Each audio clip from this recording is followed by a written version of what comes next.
Welcome to Shree Learning Academy. Our today's topic is ARP. So let's get started. When you connect your computer to a network, be it your home Wi-Fi, a company intranet, or the broader internet, there are various processes and protocols working behind the scenes to make sure data is routed correctly. One of these is the Address Resolution Protocol, that is ARP, a key component of IP networking. Understanding ARP requires some basic familiarity with how network communication works. Every device connected to a network has two distinct types of addresses, an IP address and a media access control, that is MAC address. The IP address is like a postal address. It's a unique identifier for a device on a network, similar to how your house address is unique to you. This IP address is used for routing data over the network. However, data isn't sent directly from one IP address to another. Instead, it's sent from one MAC address to another. Think of a MAC address as a unique serial number assigned to each piece of network hardware. This is burned into the network card by the manufacturer, and it's this address that's actually used to transfer data on the physical network. Now, where does ARP come in? ARP is the protocol that is used to find the MAC address of a device from its known IP address.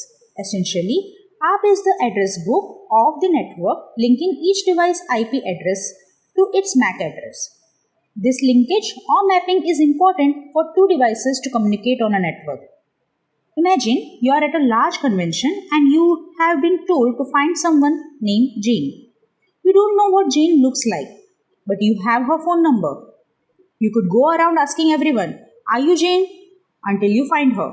But that would take a long time. Instead, you decide to send a text message to Jane's phone number asking her to wave. This is essentially how ARP works. When a device needs to send data to another device, it doesn't know the MAC address, but it knows the IP address. So it uses ARP to ask, "Who has this IP address? Please tell me your MAC address." To further make this efficient, devices maintain a local list of IP to MAC address mappings they have already learned, to save them from asking the same question repeatedly. This list is known as the ARP cache. Now what if you want to see this ARP cache? This is where the ARP command comes into play. By typing ARP into your command line, followed by certain options, you can see the contents of your ARP cache and manipulate it. For instance, if you type ARP-A into your command line and hit enter, you will see a list of all the IP to MAC address mappings that your computer currently has stored. Each entry includes an IP address, the corresponding MAC address, and the type of ARP entry. You can also add new entries to your ARP cache using the ARP command. This is akin to manually adding a contact into your phone. You are telling your device, if you want to send data to this IP address, here is the MAC address you need to use. To add a new static entry, you would type ARP-S, IP address, MAC address. Similarly, you can delete entries from your ARP cache. Why would you want to do this? Maybe your device has left the network and won't be returning, or you suspect there is a wrong mapping in your cache that's causing problem. In this case, you would type ARP-D IP address. The ARP command has a variety of options and variations depending on your system's operating system. You can view this by typing ARP-? into your command line. This will display a help message outlining the syntax and available options.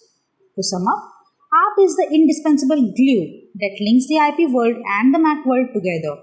It operates silently in the background, ensuring your data packets reach their destination. The ARP command gives us a peek into this process and offers control over our local ARP cache. Remember though, that with great power comes great responsibility. Unless you are a network professional or studying the topic, it's best to let ARP do its job without interference. Thank you so much for watching this video. Do check out the written explanation on our website. And don't forget to take this quiz based on this video. The links are in the description box below. Subscribe to our channel to watch more interesting videos. If you have any doubts, do let us know in the comment section and we will try our best to solve them for you. For private coaching, do contact us by visiting shreelearningacademy.com or on WhatsApp. See you in the next one.